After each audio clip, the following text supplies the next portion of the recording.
Urdu audio books .com پر آپ سن رہے ہیں سیرت سرور عالم صلی اللہ علیہ وآلہ وسلم، جلد دوم، تالیف مولانا سید ابوالعلا مودودی، آواز وجیح احمد صدیقی، پروڈیوسر اظہر نیاز۔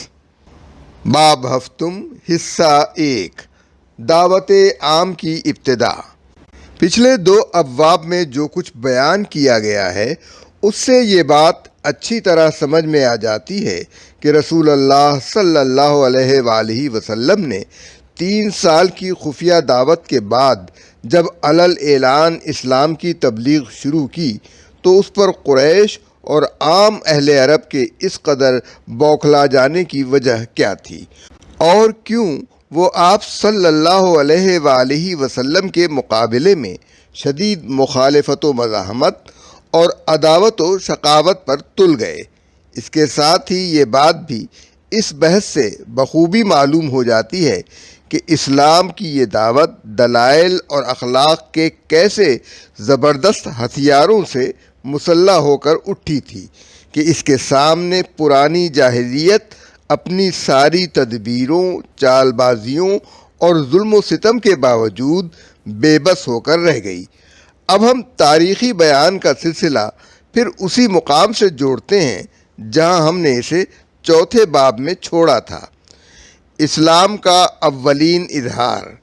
اگرچہ مورخین اور اہل سیر نے کہیں اس بات کی صراحت نہیں کی ہے، لیکن قرآن مجید میں سورہ علق کی ابتدائی 5 آیتوں کے بعد جس طرح یکایک آیت 6 سے 19 تک یہ واقعہ بیان کیا گیا ہے کہ ایک شخص نے اللہ کے ایک بندے کو نماز پڑھنے سے منع کیا اور دھمکیاں دے کر اسے روکنا چاہا، اور احادیث کی معتبر کتابوں میں اس واقعے کی جو تشریح کی گئی ہے کہ وہ نماز پڑھنے والے خود رسول اللہ صلی اللہ علیہ وآلہ وسلم تھے اور آپ کو روکنے والا ابو جہل تھا۔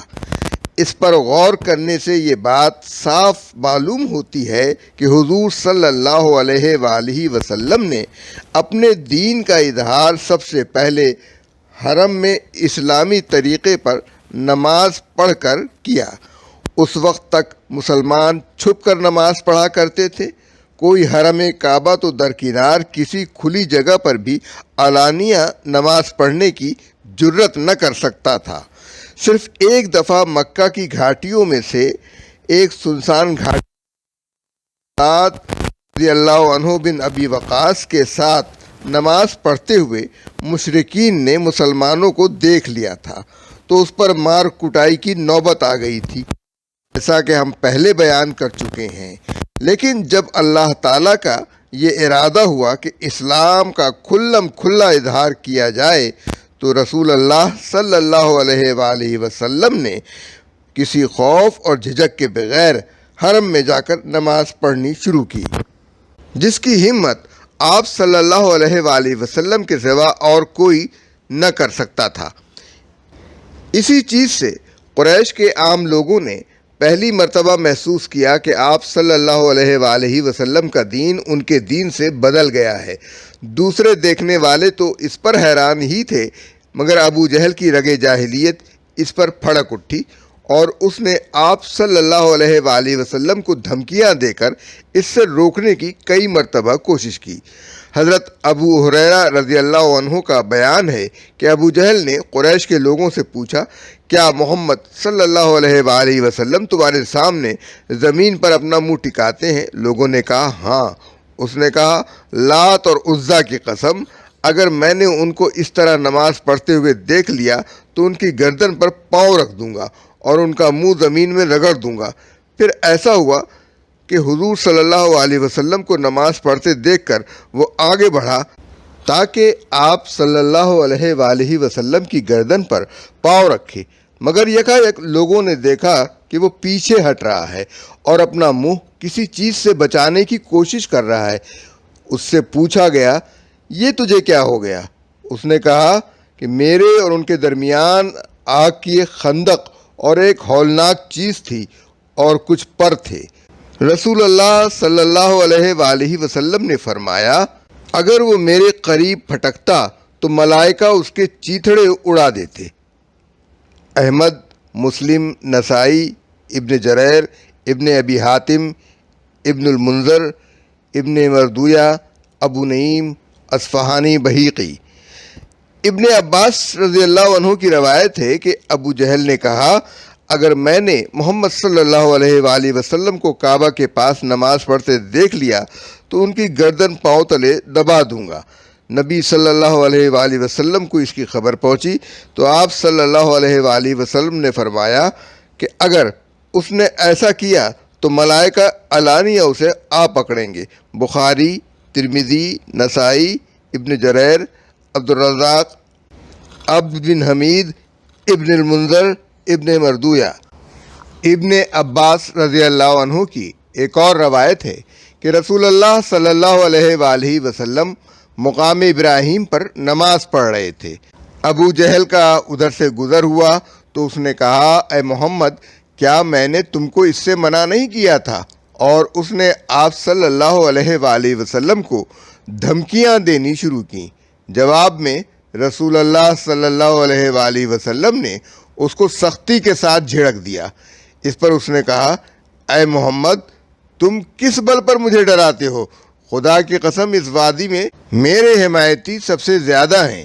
احمد، ترمذی، نسائی، ابن جریر، ابن ابی شیبہ، ابن المنذر، طبرانی، ابن مردویہ۔ اس کے بعد قریش کے دوسرے لوگ بھی ہجوم کر کے آپ کو حرم میں نماز پڑھنے سے روکنے کی کوشش کرتے رہے، مگر وہ آپ کو اس سے باز رکھنے میں کامیاب نہ ہو سکے۔ قرآن مجید میں ارشاد ہوا ہے، اور یہ کہ جب اللہ کا بندہ اس کو پکارنے کے لیے کھڑا ہوا تو لوگ اس پر ٹوٹ پڑنے کے لیے تیار ہو گئے۔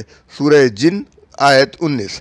یہاں بھی مفسرین نے اللہ کے بندے سے رسول اللہ صلی اللہ علیہ وآلہ وسلم کی ذات ہی مراد دی ہے، اور یہ آیت بتاتی ہے کہ حضور صلی اللہ علیہ وآلہ وسلم نے علانیہ نماز پڑھنے کا سلسلہ نہ چھوڑا، اگرچہ ابو جہل کے علاوہ قریش کے دوسرے لوگ بھی آپ پر ٹوٹ پڑنے کے لیے تیار ہوتے رہے۔ اپنے قریب ترین خاندان والوں کو دعوت۔ دوسرا قدم رسول اللہ صلی اللہ علیہ وآلہ وسلم نے یہ اٹھایا کہ اپنے قریب ترین خاندان والوں کو اللہ تعالیٰ کے اس حکم کے مطابق جو سورہ شورى کی آیت نمبر 214 میں دیا ہے، اپنے ہاں مدعو کیا، جن میں بنی عبد المطلب اور بنی ہاشم کے علاوہ کچھ بنی المطلب اور بنی عبد مناف بھی تھے۔ بلادری اور ابن اسیر کا بیان ہے کہ اس دعوت میں جملہ 45 آدمی شریک ہوئے، مگر قبل اس کے کہ حضور صلی اللہ علیہ وآلہ وسلم اپنی بات کہتے، ابو لہب بول اٹھا کہ یہ تمہارے چچا اور چچازاد بھائی موجود ہیں، جو کچھ چاہو کہو مگر دین سے پھرنے کی بات نہ کرو۔ تم کو جان لینا چاہیے کہ تمہاری قوم تمام عرب سے لڑنے کی طاقت نہیں رکھتی، اور تمہارا ہاتھ پکڑنے اور تمہیں روکنے کے سب سے زیادہ حقدار تمہارے اپنے خاندان کے لوگ ہیں۔ اگر تم اس کام پر قائم رہے جو تم کر رہے ہو تو تمہیں روکنا ان کے لیے اس سے زیادہ ہلکی بات ہے کہ تم پر قریش کے دوسرے خاندان ٹوٹ پڑے اور عرب ان کی مدد کریں۔ میں نے کوئی شخص ایسا نہیں دیکھا جو اپنے خاندان والوں پر اس سے زیادہ سخت آفت لایا ہو جو تم لے آئے ہو۔ اس طرح ابو لہب نے پہلی مجلس کو خراب کر دیا۔ دوسرے روز حضور صلی اللہ علیہ وآلہ وسلم نے پھر خاندان والوں کو بلایا اور ان کے سامنے اپنی دعوت پیش کی۔ جناب ابو طالب نے کہا کہ میں دین عبد المطلب کو تو نہیں چھوڑنا چاہتا، مگر جس کام کا حکم تم کو دیا گیا ہے اسے تم کرو، میں تمہاری حمایت و حفاظت کروں گا۔ ابو لہب بولا، خدا کی قسم، یہ بہت بری بات ہے، اس کا ہاتھ پکڑو قبل اس کے کہ دوسرے اس کو پکڑیں۔ ابو طالب نے کہا، خدا کی قسم، ہم اس کی حفاظت کریں گے جب تک ہماری جان میں جان ہے۔ یہ روایت بلادری اور ابن اسیر نے جعفر بن عبداللہ بن ابی الحکم کے حوالے سے نقل کی ہے، جو ایک ثقہ راوی ہیں۔ انصاب الاشراف للبلادری، جلد اول، صفحہ 118 119۔ تاریخ الکامل ابن الاسیر، جلد 2، صفحہ 40 اور 41۔ معتبر روایات میں آیا ہے کہ اس موقع پر حضور صلی اللہ علیہ وسلم نے جو تقریر فرمائی تھی اس میں نام لے کر فرمایا: اے اولاد عبد المطلب، اے عباس، اے صفیہ رسول اللہ کی پھپھی، اے فاطمہ محمد کی بیٹی، تم لوگ اپنے آپ کو جہنم کی آگ سے بچاؤ، کیونکہ میں اللہ کی پکڑ سے تم کو بچانے کا کوئی اختیار نہیں رکھتا۔ البتہ میرے مال میں سے تم جو چاہو مجھ سے مانگ سکتے ہو۔ یہ صرف رشتہ داروں کو دعوت حق ہی نہیں تھی، بلکہ اس میں اس بات کا اظہار بھی تھا کہ خدا کا دین بے لاگ ہے، اس میں نبی تک کی ذات اور اس کے قریب ترین عزیزوں کے لیے بھی رعایت کی کوئی گنجائش نہیں ہے۔ یہاں جس کے ساتھ بھی کوئی معاملہ ہے اس کے اوصاف یعنی میرٹس کے لحاظ سے ہے۔ کسی کا نسب اور کسی کے ساتھ آدمی کا تعلق کوئی نفع نہیں پہنچا سکتا۔ گمراہی و بدعملی پر خدا کے عذاب کا خوف سب کے لیے یکساں ہے۔ ایسا نہیں ہے کہ اور سب تو ان چیزوں پر پکڑے جائیں مگر نبی کے رشتہ دار بچے رہ جائیں۔ اسی اصول کو واضح کرنا چونکہ مقصود تھا، اس لیے حضور صلی اللہ علیہ وآلہ وسلم نے اس خطاب میں خود اپنی صاحبزادی حضرت فاطمہ رضی اللہ تعالیٰ عنہ کا نام بھی لیا، حالانکہ ان کی عمر اس وقت 2-2.5 سال سے زیادہ نہ تھی۔ ظاہر ہے کہ وہ سرے سے مکلف ہی نہ تھیں کہ ان کے بارے میں کسی عذاب یا ثواب کا سوال پیدا ہوتا، لیکن مقصود کلام اس حقیقت کو واضح کرنا تھا کہ دین میں نبی اور اس کے خاندان کے لیے کوئی امتیازی مراعات نہیں ہے جن سے دوسرے محروم ہوں۔ جو چیز زہر قاتل ہے وہ سبھی کے لیے قاتل ہے۔ نبی کا کام یہ ہے کہ سب سے پہلے اس سے خود بچے اور اپنے قریبی لوگوں کو اس سے ڈرائے، پھر ہر خاص و عام کو متنبہ کر دے کہ جو بھی اسے کھائے گا ہلاک ہو جائے گا، اور جو چیز نافع ہے وہ سبھی کے لیے نافع ہے۔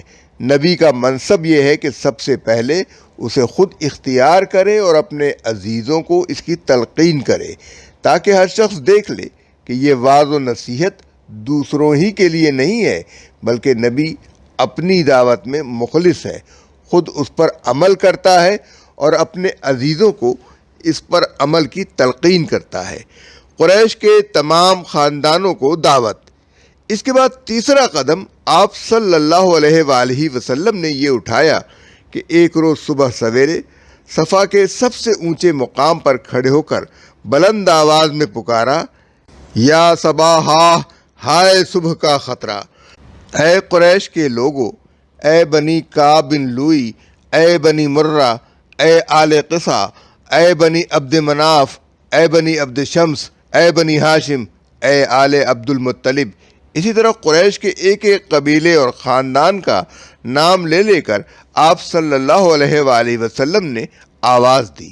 عرب میں ایک قاعدہ تھا کہ جب صبح تڑکے کسی اچانک حملے کا خطرہ ہوتا تو جس شخص کو بھی اس کا پتہ چل جاتا وہ اسی طرح پکارنا شروع کر دیتا، اور لوگ اس کی آواز سنتے ہی ہر طرف سے دوڑ پڑتے۔ چنانچہ حضور صلی اللہ علیہ وسلم کی اس آواز پر سب لوگ گھروں سے نکل آئے، اور جو خود نہ آ سکا اس نے اپنی طرف سے کسی کو خبر لانے کے لیے بھیج دیا۔ جب سب لوگ جمع ہو گئے تو آپ صلی اللہ علیہ وآلہ وسلم نے فرمایا: لوگو، اگر میں تمہیں بتاؤں کہ اس پہاڑ کے دوسری طرف ایک بھاری لشکر ہے جو تم پر ٹوٹ پڑنا چاہتا ہے تو تم میری بات کو سچ مانو گے؟ سب نے کہا: ہاں، ہمارے تجربے میں تم کبھی جھوٹ بولنے والے نہیں رہے ہو۔ آپ نے فرمایا: اچھا، تو میں خدا کا سخت عذاب آنے سے پہلے تم کو خبردار کرتا ہوں، اپنی جانوں کو اس کی پکڑ سے بچانے کی فکر کرو۔ میں خدا کے مقابلے میں تمہارے کسی کام نہیں آ سکتا۔ قیامت میں میرے رشتہ دار صرف متقی ہوں گے۔ ایسا نہ ہو کہ دوسرے لوگ نیک اعمال لے کر آئیں اور تم لوگ دنیا کا وبال سر پر اٹھائے ہوئے آؤ۔ اس وقت تم پکارو گے: یا محمد، مگر میں مجبور ہوں گا کہ تمہاری طرف سے منہ پھیر لوں۔ البتہ دنیا میں میرا اور تمہارا خون کا رشتہ ہے، اور یہاں میں تمہارے ساتھ ہر طرح کی صلہ رحمی کروں گا۔ اس مضمون کی متعدد روایات بخاری، مسلم، مسند احمد، ترمذی، نسائی اور تفسیر ابن جریر میں حضرت عائشہ رضی اللہ تعالی عنہ، حضرت ابو ہریرہ رضی اللہ تعالی عنہ، حضرت عبداللہ بن عباس رضی اللہ عنہ، حضرت زہیر بن عمر اور حضرت قبسیہ رضی اللہ عنہ بن مخارق سے مروی ہیں۔ ابن عباس رضی اللہ عنہ سے متعدد سندوں کے ساتھ یہ روایت محدثین نے نقل کی ہے کہ جب رسول اللہ صلی اللہ علیہ وآلہ وسلم کو دعوت عام پیش کرنے کا حکم دیا گیا اور قرآن مجید میں یہ ہدایت نازل ہوئی کہ آپ صلی اللہ علیہ وآلہ وسلم اپنے قریب ترین عزیزوں کو سب سے پہلے خدا کے عذاب سے ڈرائیں، تو آپ نے صبح سویرے کوہ صفا پر چڑھ کر بلند آواز میں پکارا، یا صباحا، ہائے صبح کی آفت۔ عرب میں یہ صدا وہ شخص لگاتا تھا جو صبح کے جھٹپٹے میں کسی دشمن کو اپنے قبیلے پر حملہ کرنے کے لیے آتے دیکھ لیتا تھا۔ حضور صلی اللہ علیہ وسلم کی یہ آواز سن کر لوگوں نے دریافت کیا کہ یہ کون پکار رہا ہے۔ بتایا گیا یہ محمد صلی اللہ علیہ وآلہ وسلم کی آواز ہے۔ اس پر قریش کے تمام خاندان کے لوگ آپ صلی اللہ علیہ وآلہ وسلم کی طرف دوڑ پڑے۔ جو خود آ سکتا تھا وہ خود آیا، اور جو نہ آ سکتا تھا اس نے اپنی طرف سے کسی کو بھیج دیا۔ جب سب جمع ہو گئے تو آپ نے قریش کے ایک ایک خاندان کا نام لے لے کر پکارا، اے بنی ہاشم، اے بنی عبد المطلب، اے بنی فہر، اے بنی فلاں، اے بنی فلاں۔ اگر میں تمہیں یہ بتاؤں کہ پہاڑ کے پیچھے ایک لشکر تم پر حملہ کرنے کے لیے تیار ہے تو تم میری بات کو سچ مانو گے؟ لوگوں نے کہا، ہاں، ہمیں کبھی تم سے جھوٹ سننے کا تجربہ نہیں ہوا ہے۔ آپ صلی اللہ علیہ وآلہ وسلم نے فرمایا، تو میں تمہیں خبردار کرتا ہوں کہ آگے سخت عذاب آ رہا ہے۔ اس پر قبل اس کے کہ کوئی اور بولتا، حضور صلی اللہ علیہ وسلم کے اپنے چچا ابو لہب نے کہا، صدیہ ناز جائے تیرا، کیا اس لیے تو نے ہمیں جمع کیا تھا؟ ایک روایت میں یہ بھی ہے کہ اس نے پتھر اٹھایا تاکہ رسول اللہ صلی اللہ علیہ وسلم پر کھینچ مارے۔ مسند احمد، بخاری، مسلم، ترمذی، ابن جریر وغیرہ۔ ابن سعد نے ابن عباس کی جو روایت نقل کی ہے اس میں یہ الفاظ ہیں کہ کوہ صفا پر حضور صلی اللہ علیہ وآلہ وسلم نے قریش کے لوگوں کو خطاب کر کے فرمایا، اللہ نے مجھے اپنے قریب ترین عزیزوں کو خبردار کرنے کا حکم دیا ہے، اور تم قریش کے لوگ میرے اقارب ہو۔ میں تم کو اللہ سے کچھ دلوانے اور آخرت میں تمہیں کسی حصے سے بہرور کرانے کا اختیار نہیں رکھتا، الا یہ کہ تم لا الہ الا اللہ کے قائل ہو جاؤ، تب میں تمہارے رب کے ہاں تمہارے حق میں اس کی شہادت دوں گا، اور اس کلمے کی بدولت عرب تمہارے تابع اور عجم تمہارے مطیع ہو جائیں گے۔ اس پر ابو لہب بول اٹھا، ناز جائے تیرا، کیا اس لیے تو نے ہمیں جمع کیا تھا؟ ابو لہب کا کردار۔ اس طرح ابو لہب نے اول روز ہی سے رسول اللہ صلی اللہ علیہ وسلم کی مخالفت پر کمر باندھ دی، اور مرتے دم تک وہ آپ کے ساتھ اور آپ کی وجہ سے خود اپنے خاندان کے ساتھ ایسی شدید دشمنی کرتا رہا جو کوئی بدتر سے بدتر دشمن کر سکتا تھا۔ اس شخص کا اصل نام عبدالاعلیٰ بن عبد المطلب تھا اور اس کی کنیت ابو عتبہ تھی، لیکن اس کے چمکتے ہوئے سرخ رنگ کی وجہ سے ابو لہب شعلہ رو مشہور ہو گیا۔ ابن سعد کا بیان ہے کہ خود عبد المطلب اسے ابو لہب کہتے تھے، اس لیے یہ نام ایسا مشہور ہوا کہ اصل نام اس کے نیچے دب گیا۔ اگرچہ بنی ہاشم میں سے ایک اور شخص ابو سفیان بن الحارث بن عبد المطلب بھی حضور صلی اللہ علیہ وسلم کا مخالف ہو گیا تھا، مگر اول تو اس کی مخالفت اس سے زیادہ نہ تھی کہ وہ 20 سال تک آپ صلی اللہ علیہ وآلہ وسلم کی اور آپ کے اصحاب کی حجب میں اشعار کہتا رہا، اور ہجرت کے بعد لڑائیوں میں آپ صلی اللہ علیہ وسلم کے خلاف شریک ہوتا رہا۔ دوسرے، اس میں اور ابو لہب میں سب سے بڑا فرق یہ تھا کہ آخر کار اس کا دل اسلام کا قائل ہو گیا۔ چنانچہ قبل اس کے کہ مکہ فتح ہوتا وہ خود اپنے بال بچوں کو لے کر ابوا کے مقام پر آپ صلی اللہ علیہ وآلہ وسلم کی خدمت میں حاضر ہو گیا اور آپ صلی اللہ علیہ وسلم کے ہاتھ پر بیعت کر لی رضی اللہ عنہ۔ طبقات ابن سعد طبع بیروت جلد 4 صفحہ 46 تا 50۔ ابن سعد نے لکھا ہے کہ یہ صاحب حضور صلی اللہ علیہ وآلہ وسلم کے چچا زاد بھائی بھی تھے اور حلیمہ سعدیہ کا دودھ پینے کی وجہ سے دودھ شریک بھائی بھی۔ جاہلیت کے زمانے میں آپ سے بڑی محبت کرتے تھے مگر بعثت کے بعد سخت مخالف ہو گئے تھے۔